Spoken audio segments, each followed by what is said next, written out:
नमस्ते बच्चों। आज हम निबंध पढ़ेंगे। नाम है भारत की वर्तमान प्रमुख समस्याएं। जीवन और संघर्ष परस्पर समानार्थी है। शिशु रूप में जन्म पाते ही मानव संघर्षरत हो जाता है। एक राष्ट्र को सबल बनाने के लिए दूसरे राष्ट्रों से संघर्ष करना पड़ता है। उसके विकास के लिए हमारे सामने अनेक समस्याएं आती है। हमारे देश के आज़ाद होते ही वह भी अनेक समस्याओं में जकड़ा गया। इसके निदान के लिए पंचवर्षीय योजनाओं का निर्माण किया गया। फिर भी निम्नलिखित समस्याएं विकराल रूप लिए हमारे सामने खड़ी है। विवाह तथा दहेज प्रथा।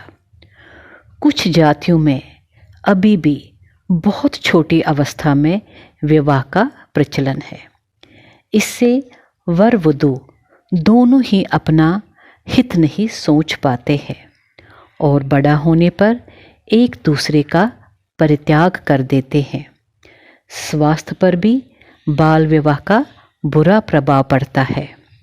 आजकल समाज में विवाह उत्सव पर वर पक्ष की ओर से दहेज की मांग बढ़ गई है, जिससे लड़की के माता पिता को कन्या संतान भार स्वरूप लगने लगा है।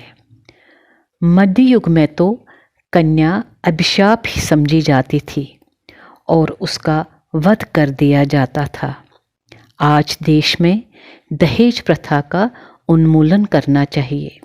इसके लिए शिक्षा को अधिक प्रभावी बनाना चाहिए। जनसंख्या और बेरोजगारी। जनसंख्या की दृष्टि से भारत का विश्व में दूसरा स्थान है।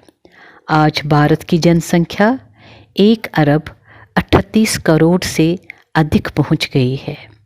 इसके अनुपात में उद्योग धंधों का विकास नहीं हो पाया है। इसलिए देश में बेकारी पनपी है। बेकार इंसान देशद्रोही या आत्महत्या का शिकार हो जाता है।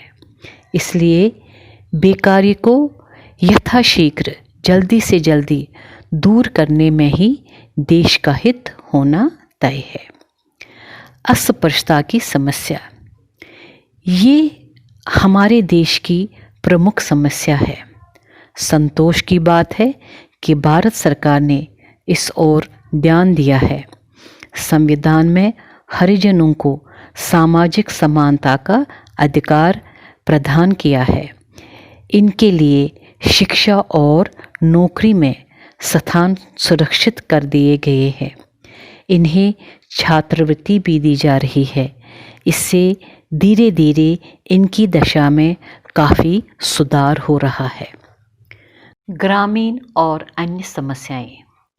आज गांव में चिकित्सा, शिक्षा और मनोरंजन के साधनों का अभाव है। कृषि की पूर्ण सुविधाएं उपलब्ध नहीं है। सरकार से मिली सहायता भ्रष्ट अधिकारियों के पेट में चली जाती है। गंदगी का साम्राज्य सर्वत्र दिखाई पड़ता है। अस्पृश्यता की भावना वहाँ के लोगों में घर किए हुए है। सरकार को चाहिए कि उन सभी बुराइयों की ओर विशेष ध्यान देकर गांव को स्मार्ट गांव बनाने में मदद दे। महंगाई और भ्रष्टाचार की समस्या। आजकल कमर तोड़ महंगाई अपना प्रभाव समाज पर जमाए हुए है। आज के युग में मानव अपने वेतन से भरपेट भोजन नहीं कर पा रहा है। फलता वह भ्रष्ट साधनों को अपनाता है। रिश्वत, सिफारिश, कालाबाजारी, अनुचित साधनों की प्रवृत्ति इसी के विभिन्न रूप है। बड़े बड़े नेता, मंत्री, अधिकारी, व्यापारी सभी इससे प्रभावित है। इन्हें दूर करके ही समाज और राष्ट्र का हित हो सकता है। खाद्य अन्न की समस्या। ये समस्या भी आज प्रमुखता लिए हुए है। 19वीं सदी से पूर्व इस प्रकार की कोई समस्या नहीं थी, किंतु जनसंख्या की निरंतर वृद्धि से खाद्य अन्न के अभाव की समस्या पैदा हो गई है। खेती के कार्य को हेय दृष्टि से देखा जाने लगा है। गाँव का कृषक भी नगर की ओर भाग रहा है। इससे खाद्य अन्न का उत्पादन घटा है।